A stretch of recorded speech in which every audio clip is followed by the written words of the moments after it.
ভাই আমার, বাবা আমার, সোনার মানিকের আমার, আমার রাসূলুল্লাহ সাহাবী হযরতে উমর এত মার মারে, ও ফাতেমা এত মার মারার পরেও তোমার হাতের মুঠোর ভেতরে কি আছে দেখতে চাই। ফাতেমা বলে, ভাই উমর, লাইসা হাযা মিন কালামিল বাশার, পৃথিবীর কারো কথা নয়, একমাত্র আল্লাহ পাকের পাক কালাম রয়েছে।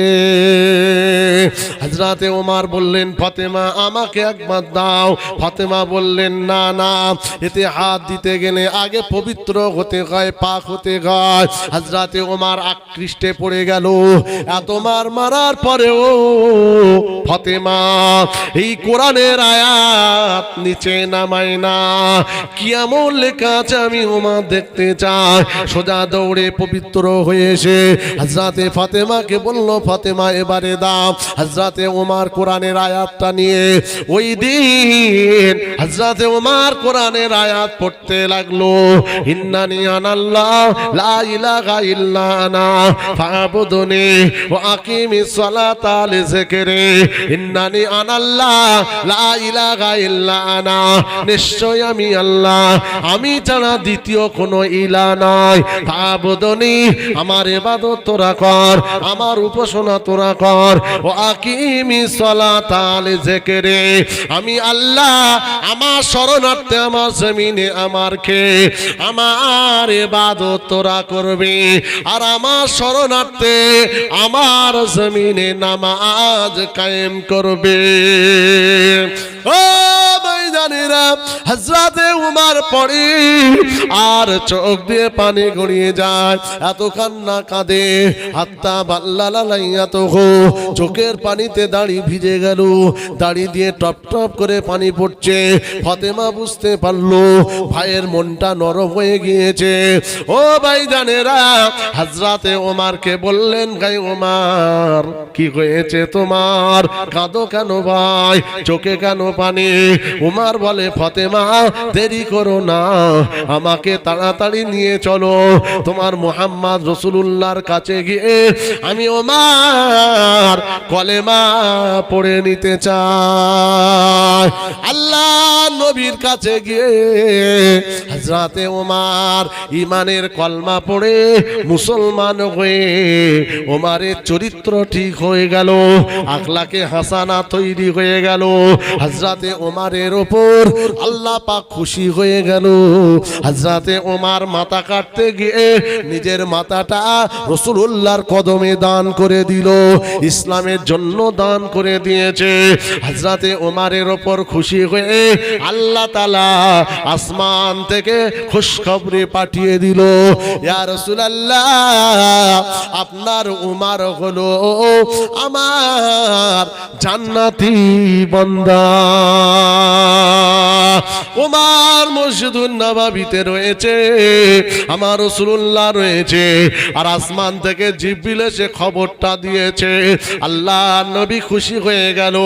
ও আমার সাহাবারা, বাবারা শুনে রেখে দাও, খুশির সংবাদ নিয়ে নাও। আমার ওমরের উপর আল্লাহ পাক এতটা খুশি হয়ে গেছে, হযরতে ওমরের উপরে খুশি হয়ে আল্লাহ জান্নাতের সার্টিফিকেট পাঠিয়ে দিয়েছে। জোরে বললেন না? ছিল এক, হলো কিসের বড়ি খেয়ে হয়েছে বলেন? এই কোরআনের বড়ি। জোরে বলুন। ভাই আমার, বাবা আমার, সোনার মানিকের আমার, ও নওজওয়ানেরা, এই জন্য রাসূলুল্লাহ বললেন, বাবারা বাবারা, ইমানদারের জীবন হলো দুটো, একটা হলো দুনিয়া আর একটা হলো আখিরাত। দুনিয়ার জীবনে যেমন যা করছো করো, পাশাপাশি আখিরাতের জিন্দেগিটা তোমরা তৈরি করো। দুনিয়া চাষাবাদ করছো করো, আখিরাতের চাষটা করো। আর দুনিয়া ও মাজরাতুল আখিরাহ, আখিরাতে দুনিয়ার ব্যবসা করছো করো, আখিরাতের ব্যবসা তোমরা করে নাও। বাদিরু বিল আমাল, ভালো কাজ দ্রুত তাড়াতাড়ি আমল করো। আমার রাসূলুল্লাহ বললেন ইমানদারের জীবন দুনিয়ার আখিরাত, এই দুনিয়াটা তোমাদের আসল নয়, এটা হলো ক্ষণিকের জিন্দেগি। আসল জীবন হলো আখিরাতের জীবন, আসল শান্তি হলো আখিরাতের শান্তি। লা আয়েশা ইল্লা আয়েশাল আখিরা, লা খায়রা ইল্লা খায়রাল আখিরা। বাবারা, তোমাদের জন্য এই দুনিয়াটা আসল জিন্দেগি নয়। আসল জীবন কোনটা আমাদের বলেন? কোনটা? আখিরাত। এ তো এই আছি এই নেই, এক্ষুনি হেঁকে দেবে যে জোহর আলী চাচা মারা গেছে, জোহর বাদে কথা বল, জোহর আলী চাচা মারা গেছে, জোহর বাদে জানাজা হবে। কিন্তু এক্ষুনি এই আছে, এই রাতেই একজন মরে যেতে পারে এই প্যান্ডেলে, হতে পারে তো? ওটা আল্লাহ জানে, আমি তো জানি না।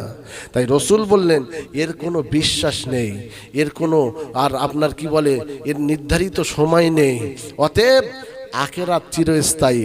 দুনিয়ায় যা করছো করো, আখিরাতের কাজটাও করো। আল্লাহর নবী সাহাবায়ে কেরামদের জিজ্ঞাসা করলেন, বাবারা তোমরা দুনিয়ার জিন্দেগি আসল চাও না, আখিরাতের জিন্দেগি আসল চাও? দুনিয়ার ভালাই চাও না, আখিরাতের ভালাই চাও?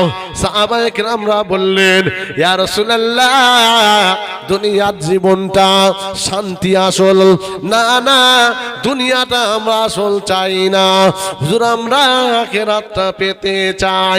আল্লাহ নবী বললেন, তাহলে বাবারা জিহাদের ময়দানে যেতে হবে, তোমরা কি রাজি আছো এবারে বলো? সাহাবারা বললেন, হ্যাঁ হ্যাঁ ইয়া রাসূলুল্লাহ, আখিরাতের জন্য জিহাদের ময়দানে গিয়ে দ্বীন ইসলামের জন্য আমরা জীবন দিয়ে জিহাদ করব। রাসূল বোঝাচ্ছে জীবন দুটো, একটা দুনিয়ার একটা আখিরাত। বাবা তোমরা আখিরাত চাও না দুনিয়া চাও? সাহাবারা বললেন আখিরাত চাই। রাসূল সঙ্গে সঙ্গে বললেন, তাহলে আখিরাতের জন্য ডাক এসেছে জিহাদের, যাবে না যাবে না? সাহাবারা বললেন, হুজুর আমরা যাব। আমার রাসূলুল্লাহ আবারও বললেন, বাবা যদি তোমরা জিহাদের ময়দানে যাও তাহলে মনে রাখো হাত চলে যেতে পারে, পা চলে যেতে পারে, চোখ চলে যেতে পারে, এমন কি তোমার জীবন নাশ হতে পারে, তোমার জীবনটা টুকরো টুকরো হয়ে যেতে পারে। এবারে তোমরা বলো আখিরাত চাও না দুনিয়া চাও? ইয়া রাসূলুল্লাহ আমাদের জীবনটা যায় যাক, কিন্তু আমরা আমাদের আখিরাত যেন ক্ষতি না হয়ে যায়। এবারে রাসূল একটা হাদিস বললেন, বাবারা মান আহাব্বা দুনিয়া আদের রবে আখিরাতাহু ওয়া মান আহাব্বুল আখিরাতাহু আদের রবে দুনিয়া। বাবারা শুনে রেখে দাও, জেনে রেখে দাও, তোমাদের কথার উপরে আমি একটা এবারে হাদিস বললাম, আমি একটা কথা বললাম, যদি তোমরা আখিরাতের জন্য এই দুনিয়াতে একটু মাইনাস লস করতে পারো, ওই লসটা হতে পারে সময়, হতে পারে অর্থ, হতে পারে ক্ষমতা, হতে পারে বিবেক বুদ্ধি, হতে পারে তোমাদের জীবন নাশ, হতে পারে হাত পা চোখ কান নাক মুখ। বাবারা এই লস মাইনাস করার কারণে গো আল্লাহ পাক আখিরাতে তোমাদের লাভবান করে দেবে। যে কিনা আখিরাতের জন্য দুনিয়ায় একটু মাইনাস করবে, একটু ত্যাগ করবে, একটু স্যাক্রিফাইস করবে, একটু কিনা আর কিনা এই জমিনে যে কিনা একটু আর লস করবে, আখিরাতের জন্য আল্লাহ পাক আখিরাতের খাতায় তাকে লাভবান বানিয়ে দেবে।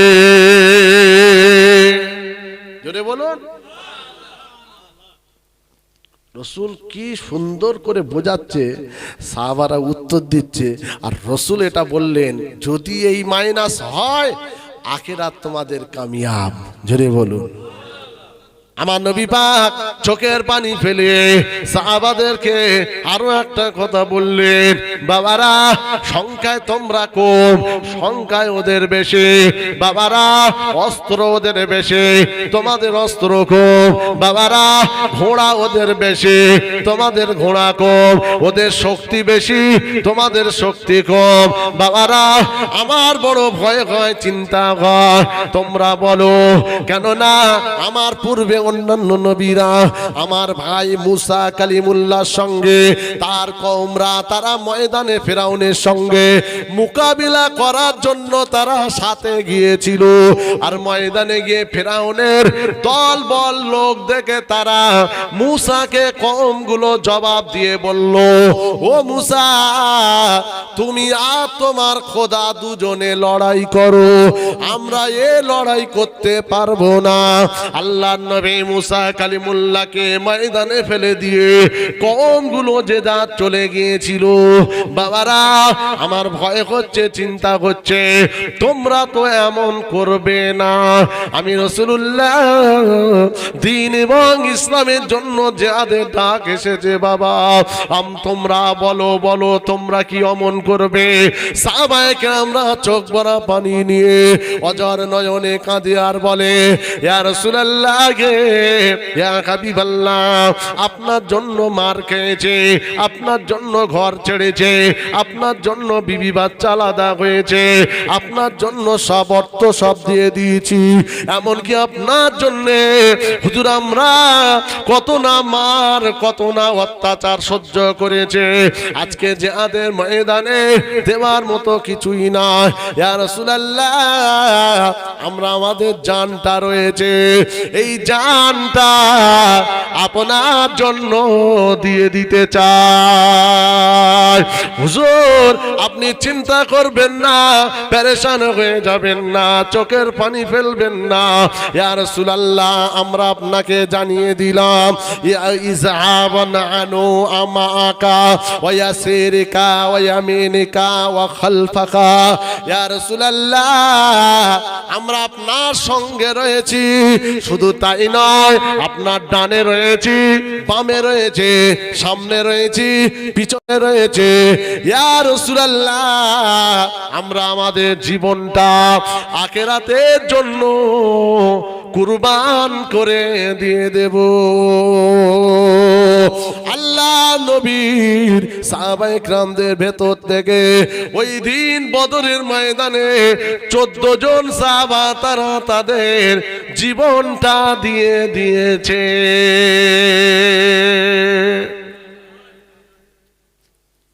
সাহাবারা সব আখিরাত টার্গেট করে দুনিয়ায় জীবনটাও দিয়ে দিয়ে, ঠিক না বেঠিক?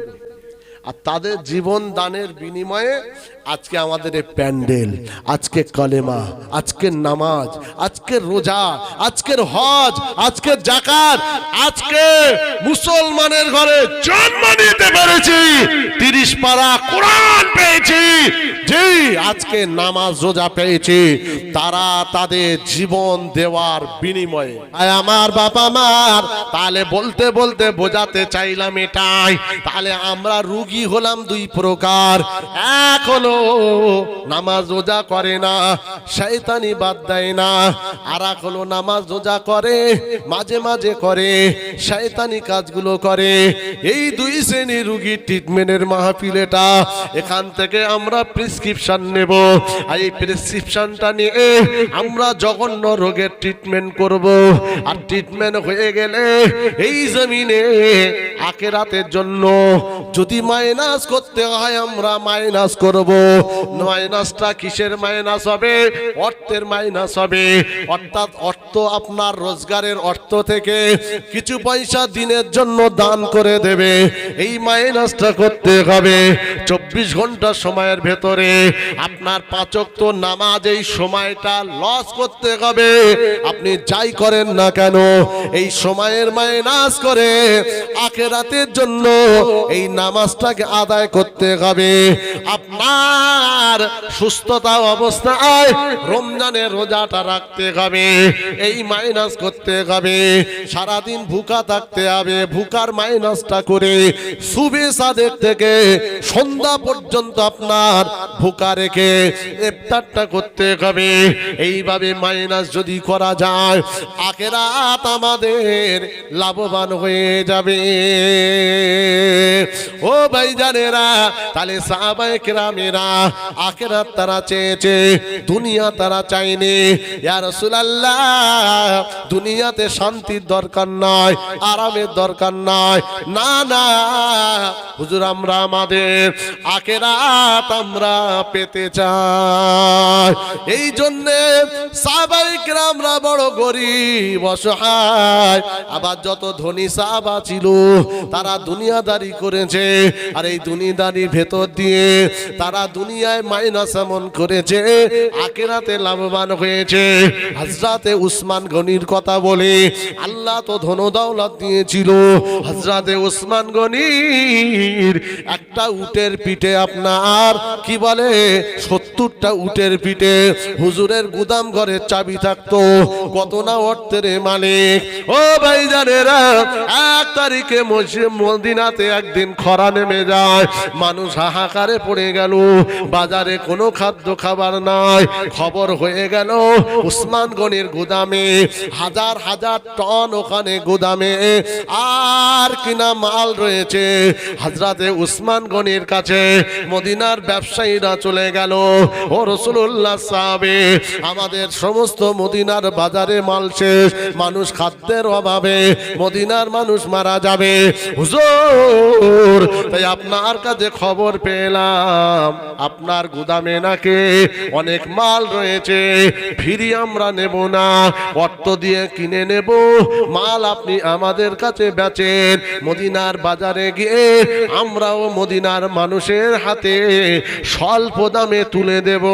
হুজুর, আপনি কি আমাদের কাছে আপনার গুদামের মাল কি বেচবেন? শুনছেন? ব্যবসা কারে বলে? আর তুমি এমন ব্যবসা করছো, প্রত্যেক টিপে বিসমিল্লাহ, আবার 10 গ্রাম কম আছে না নেই?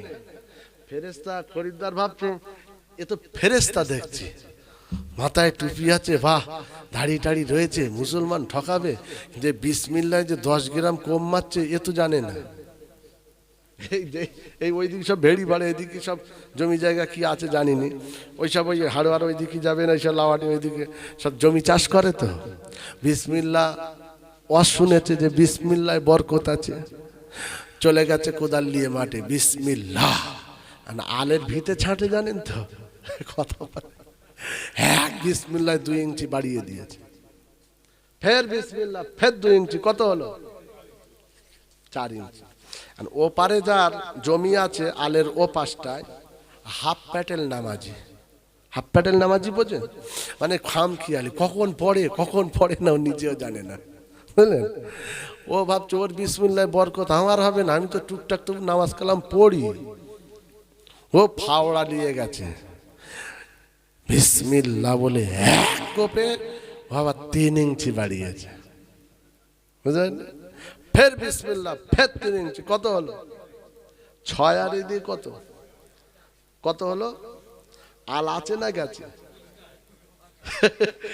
এমন বিসমিল্লাহর বরকত শূন্য, আর বরকতের আমল করতে গিয়ে পুরো দুজনে আলটাই তুলে দিল। আমাদের এরকম সব কিছু কিছু এরকম আছে, ওয়াজ শোনে এক আর কাজ করে। বলছিলাম না সকালবেলা বলবে ওষুধ খুব কড়া দিচ্ছে, রোগ ভর্তি ওর, ও জানে আমি রুগী, তা খা। বলে না এক্ষুনি নয়, ছেলে মেয়ের বিয়ে হোক তারপরে মসজিদে ঢুকবো, আর বার হব না। মানে আজরাইলের সাথে কন্টাক্ট আছে যে তুই ছেলে মেয়ে সব বিয়ে দিবি, বিয়ে দিয়ে তারপরে মসজিদে ঢুকবি, তারপর তো মরণ হবে, এর সাথে সব কন্টাক্ট আছে, বুঝলেন? ফোনের যুগ তো হতেও তো পারে, হ্যাঁ, মিস কল মেরে ছেড়ে দিল। এসব মানে কি বলবো, খালি ওপরটা আমাদের চকচক। ওই যে হাদিসটা ওই জন্যই প্রথমে এনেছিলাম যে আমাদের ওপরটা দেখেন, চেহারা ঠিক আছে, ঘর বাড়ি ঠিক আছে, লেবাস ঠিক আছে, টাকা ঠিক আছে, ঠিক বলছি না ভুল বলছি? এই সব ঠিক আছে, ভেতর গ্রাম থেকে ইবলিশ পর্যন্ত পালাচ্ছে। কেন? ও সফিয়ার ভাই যা হাল, আমার থেকে বড় ইবলিশ ও আব্দুল, ও কি ও মাথা খারাপ, এখানে থাকলে ও আমার মেরে ফেলবে। ইবলিশ এর কাজ কাম দেখে ইবলিশ ভয়ে পালাচ্ছে। এই গ্রামে থেকে লাভ নেই, আমি এসছিলাম যা বলিনি সেটাও করছে, তা আমি এখানে থেকে লাভ আছে? কি ভাবছেন আপনি? খালি মিলাদ দাও, মিলাদ দাও, মিলাদ দাও। আরে ভাই মিলাদ তো দিচ্ছে আলহামদুলিল্লাহ, দেব, এর ওয়েটটাকে তো সহ্য করতে হবে। এই কথা ঠিক না বেঠিক? যদি বলে ওজন নিয়ে, হ্যাঁ জানি মুখস্থ হয়নি, মরে যাবি কদিন পরে, আবার এখনো মুখস্থ হয়নি। গোসলের ফরজ, সেবারে বলছে গামছা লুঙ্গি আর সাবান, এটা নাকি গোসলের ফরজ। ভেতর গোলমাল ওপর ঠিক, ভেতর গোলমাল ওপর ঠিক। ভাই আমার, বাবা আমার, সোনার মানিকেরা আমার, ও নওজোয়ানেরা, তাহলে মদিনায় খরা দেখা দিল, বাজারে মাল শেষ হয়ে গেল, উসমান গনির কাছে গেল, রাসূলুল্লাহ সাহাবীকে বলা হলো, ও রাসূলুল্লাহ সাহাবী, আপনার কাছে দাবি, আপনার পয়সা যেটা আপনি নেন, মাল আমাদের দেন। মদিনার মানুষ হাহাকার। ও ভাইজানেরা, হযরতে উসমান গনি রাদিয়াল্লাহু তাআলা আনহু ওই দিন বলেছিল, বাবারা বাবারা, মাল আমার কাছে আছে, মাল তোমাদের দেব, তবে বাবারা এই মালগুলো নিতে গেলে তবে একটা কথা মাথায় রাখতে হবে, যে মালের দাম 1 টাকা, ওই মালটা আমার থেকে নিলে ওই মালের দাম দিতে হবে 10 টাকা। 1 টাকার মাল 10 গুণ লাভ দিতে হবে। যদি 10 গুণ লাভ তোমরা দিতে পারো তাহলে এই মাল তোমাদের দেব, আর যদি দিতে না পারো এই মাল তোমাদের আমি দেব না। উসমান গনিকে বলা হলো, ও রাসূলুল্লাহ সাহাবী, মদিনার মানুষ হাহাকার, বাচ্চা বুড়ো আর কিনা বাড়ির মহিলারা না খেয়ে মারা যাবে, আপনি ওই মালগুলো একটু দেন। আপনি এমন দাম কেন চান যে মালের দাম 1 টাকা, ওই মালের দাম নেবেন 10 টাকা? না না, মদিনার মানুষ বড় গরিব, মদিনার মানুষেরা পেরেশান হয়ে যাবে। উসমান বলেছিল, না বাবা, যদি তোমরা নিতে চাও 1 টাকার মালে 10 টাকা লাভ দিয়ে নিতে হবে, যদি নিতে না পারো চলে যাও। যিনি আমাকে দেবেন বলেছেন এই মালটা, আমি তানাকে দিয়ে দেব, তোমাদের আমি দেব না।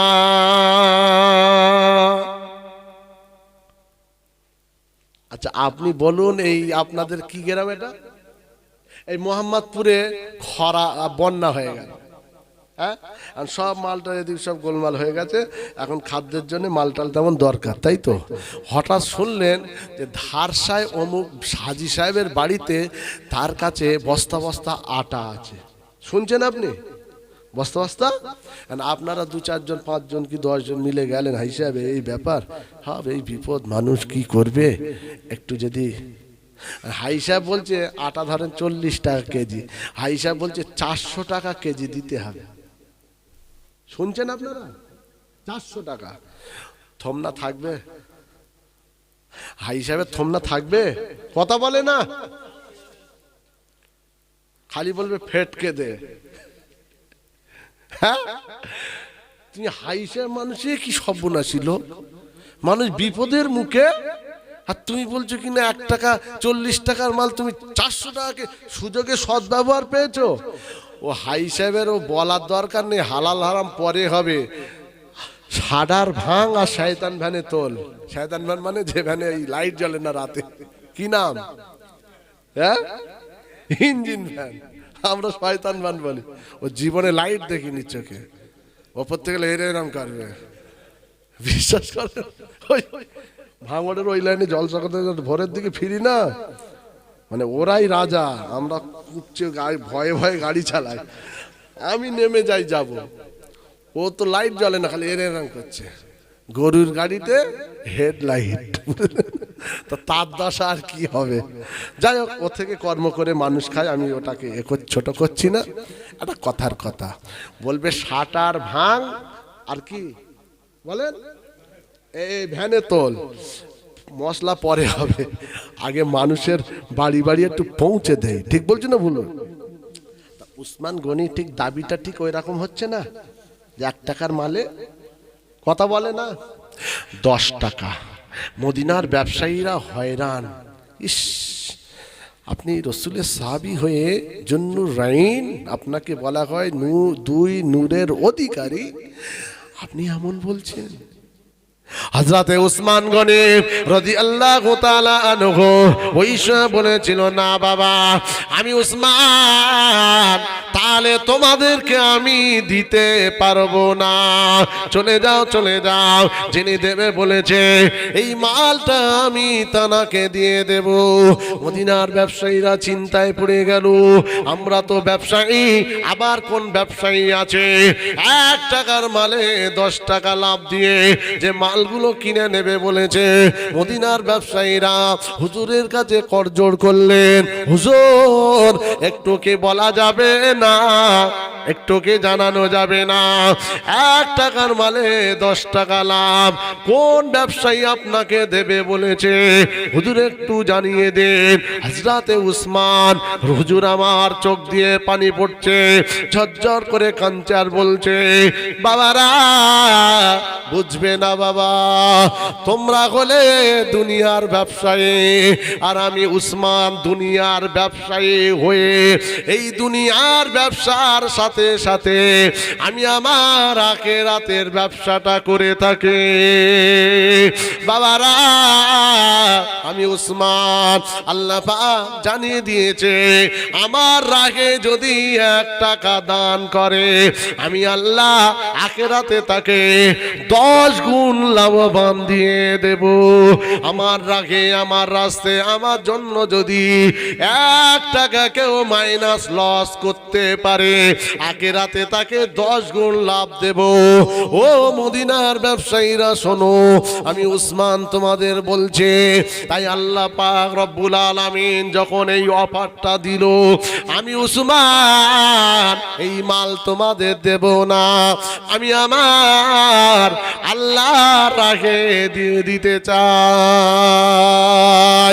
ও মদিনার ব্যবসায়ীরা, লাও তাড়াতাড়ি লাগাও, আমি উসমান, আল্লাহ পাক আমাকে দিয়েছে আখিরাতের ব্যবসা করব, মালগুলো নিয়ে যাও, আল্লাহর রায়ে দিয়ে দিলাম, আখিরাতে আমি পেয়ে যাব। এই মালগুলো নিয়ে মদিনার গরিব অসহায় মানুষের দ্বারে দ্বারে এই মালগুলো পৌঁছে দাও। মদিনার ব্যবসায়ীরা উসমান গনির গুদাম থেকে মাল নিয়ে ওই মালগুলো সব আপনার মদিনার মানুষদের দ্বারে দ্বারে পৌঁছে দিল। জোরে বলবেন না?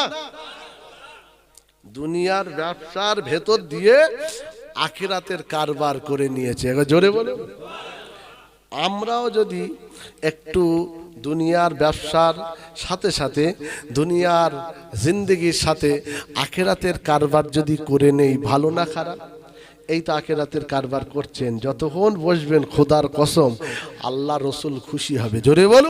এই জন্য আল্লাহ পাকের কোরআন জানিয়েছে, বান্দা তোমরা কি নিজেকে মনে করো নাকি আমি আল্লাহ তোমাদেরকে বেকার করে পাঠিয়েছে, এমনি করে পাঠিয়েছে, খামাখায় করে পাঠিয়েছে?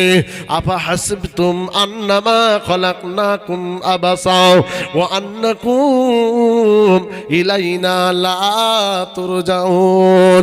আমি আল্লাহ তোমাদের কি বেকার করে পৃথিবীতে পাঠিয়েছে? না না, তোমরা কি ভুলে গেলে একজন একদিন আমার কাছে তোমাদেরকে হাজির দিতে হবে। বান্দা আমি আল্লাহ বেকার করে পাঠাইনি, খামাখা করে পাঠাইনি, তোমাদের সুন্দর করে মানুষ করে আমি তোমাদের শ্রেষ্ঠত্ব দিয়ে লাকাদ খালাকনাল ইনসানা ফি আহসানি তাকবীম ওয়া লাকাদ কাররামনা বানি আদম।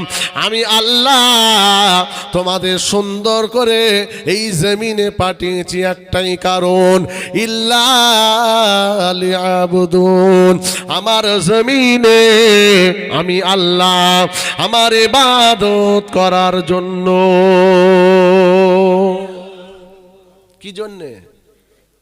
ইবাদত করার জন্য। ওই যে জিন আর ইনসান, জি ওমা খলাকতুল জিন্না ওয়াল ইনসা ইল্লা লিয়াবুদুন, ইবাদত করার জন্য। ও ভাইজানেরা, ইবাদত করার জন্য আল্লাহ পাক আমাদেরকে পাঠিয়েছে, ভালোবেসে মহব্বত করে। ফেরেশতারা মানা করলো, আল্লাহ এদেরকে পাঠাবেন না, এই জমিন নোংরা করে ফেলবে, মারামারি করবে, কাটাকাটি করবে, খুনোখুনি করবে, এই জাতকে আপনি খবরদার পাঠাবেন না। আল্লাহ বললেন, না না, ইন্নী আলামু মা লা তা'লামুন, আমি যেটা জানি তোরা সেটা জানিস না। আমার বান্দাকে ভালোবেসে পাঠালাম, মহব্বত করে পাঠালাম। আমার বান্দাকে শুধু একা পাঠাইনি, জোড়া জোড়া করে পাঠালাম। আমার বান্দাদের জন্য আমার জমিন বিছানা করে দিলাম। আলাম নাজআলিল আরদা মিগাদা ওয়াল জিবালা আওতাদা, এই জমিনে আমার বান্দারা থাকবে, এই জমিনে বসবাস করবে। আর আমি আল্লাহ আমার নিয়ামত, আমার রিজিককে, আমার ইবাদতেরা করবে। এই জমিনের ভারসাম্য রক্ষা করার জন্য বড় বড় পাহাড়গুলোকে পৃথিবীর চতুর্দিকে আল্লাহ পাক পেরেক আকারে সেঁটে দিয়েছে। বান্দা আমি আল্লাহ তোদের পাঠিয়েছি আমার ইবাদত করবে, আমার রিজিককে আমার জমিনে ঘুরে আমার ইবাদতটা করবে। এই ইবাদত করা বলতে কি শুধু নামাজ পড়বে? না না না, শুধু রোজা রাখবে তা নয়, হজ করবে নয়, যাকাত দেবে নয়, শুধু ইবাদত করবে তা নয়। এই ইবাদত মানে আপনার জিন্দেগিটা আখলাকে হাসানা তৈরি করবেন। এই আখলাকে সুন্দর, আখলাকে হাসানা, এই জীবনটা তৈরি করার নাম হলো আল্লাহর জমিনে আল্লাহর ইবাদত করা।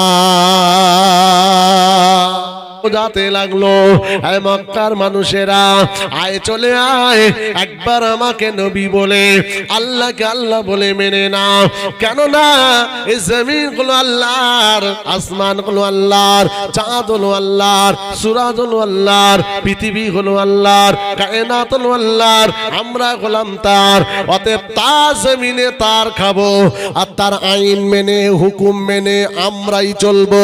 পৃথিবীর কোন জাত এটা চলবে না।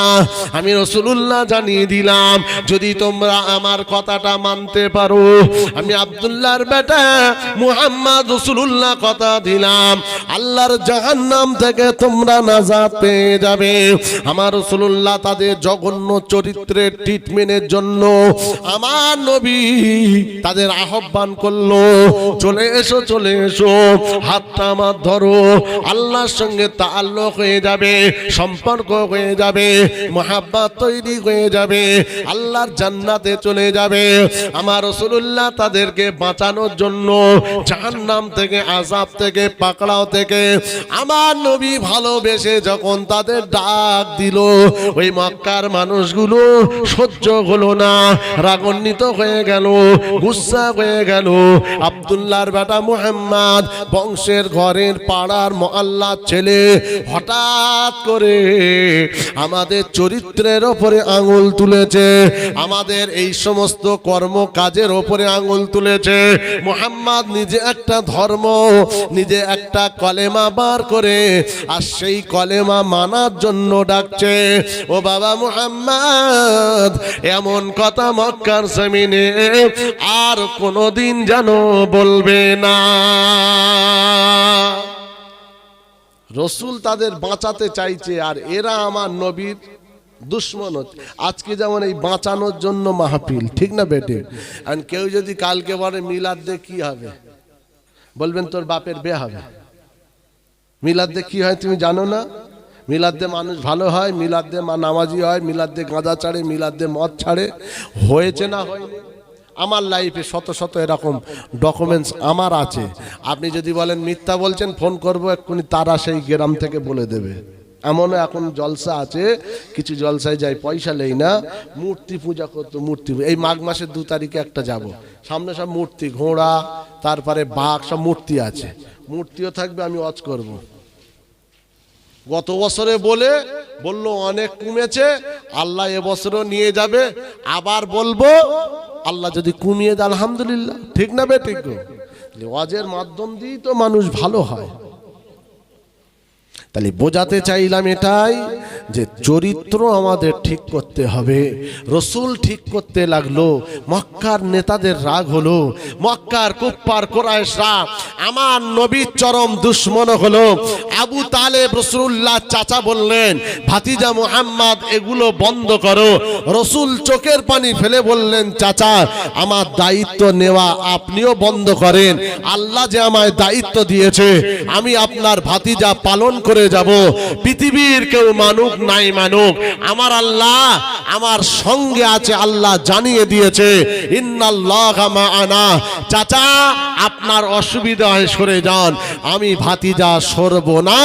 লা ইলাহা ইল্লাল্লাহ মুহাম্মাদুর রাসূলুল্লাহ, এই কলেমার আওয়াজ বন্ধ হবে না। আপনার অসুবিধায় সরে যান।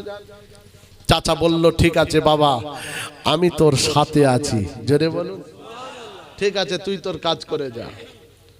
ভাই আমার, বাবা আমার, রাসূলুল্লাহ এবারে কিনা ওই মক্কার জমিনে মানুষকে মানুষ বানানোর জন্য জঘন্য চরিত্রের ট্রিটমেন্ট করে তাদেরকে একজন আখলাকে হাসানা তৈরি করবে, যে জিন্দেগি আল্লাহর সঙ্গে তাদের সম্পর্ক তৈরি হবে। আমার নবী ডাক দিল, মক্কার মানুষ শোনে, কিন্তু কোন মানুষ রাসূলুল্লাহর কাছে আসে না। সর্বপ্রথমে আবু বকর সিদ্দিক চলে এলো। ইয়া রাসূলুল্লাহ, আমি আপনার হাতে হাত দিয়ে কলেমা পড়ে মুসলমান হতে চাই। আমার নবী বললেন, বাবা আবু বকর, অনেক ধাক্কা তোমার উপরে আসবে, ঘাত প্রতিঘাত হবে, এটা তুমি কি মেনে নেবে? ইয়া রাসূলুল্লাহ, হাবিবাল্লাহ, যাই হোক না কেন আমার উপরে ঝড় বয়ে গেলে গো হুজুর, আমি না আমি আপনাকে ছাড়বো না, আল্লাহকে ছাড়বো না। রাসূলুল্লাহর হাতে হাত দিয়ে আবু বকর হুজুর মুসলমান হয়ে গেল, কালেমা পড়ে নিল। আমার রাসূলুল্লাহর জীবনের প্রথম সঙ্গী হয়ে গিয়েছে। ও ভাইজানেরা, একে একে মক্কার মানুষ সবাই যখন রাসূলের দলে চলে আসে, অর্থাৎ কোরআনের দলে, আল্লাহর সঙ্গে সম্পর্ক, রাসূলের সঙ্গে মহব্বত তাআল্লুক হতে লাগলো। খাত্তাবের বেটা ওমরের বড় রাগ হয়ে গেল। আবু জাহাল লাকাব গিয়ে বলল, ও বাবা ওমর, আমাদের আর গদি থাকবে না রে, আমাদের আর অস্তিত্ব থাকবে না। যে দেখ একে একে দলে দলে মুহাম্মদ ইবনে আব্দুল্লাহর দলে দলে চলে যাচ্ছে। ফারুক আযম রাগান্বিত হয়ে যায়, নাঙ্গা তরোয়াল নিয়ে বেরিয়ে পড়ল। আব্দুল্লাহর বেটা মুহাম্মাদের মাথা দেও আলাদা করে দেব, এরকম সিদ্ধান্ত নিয়ে হযরতে ওমরে গিয়ে যাচ্ছে। রাস্তায় বন্ধুর সঙ্গে দেখা, নাঈম বিন আব্দুল্লাহ, বাবা ওমর কোথায় যাবে? মুহাম্মাদের মাথা কেটে দেব। নাঈম বিন আব্দুল্লাহ বললে, ভাই ওমর, তোমার বোন আর বোনাই দুজনে, তারাই তো ওই মুহাম্মদকে নবী বলে, আল্লাহকে আল্লাহ বলে মেনে তারা মুসলমান হয়ে গিয়েছে। কোথায় যাচ্ছ? নিজের ঘর ছেদা, তুমি আবার বুঝলেন? সোজা চলে গেল সংক্ষেপ বোনের বাড়ি। ওখানে গিয়ে দেখছে ফতেমা আর খাব্বাব দুজনে আল্লাহর কোরআনের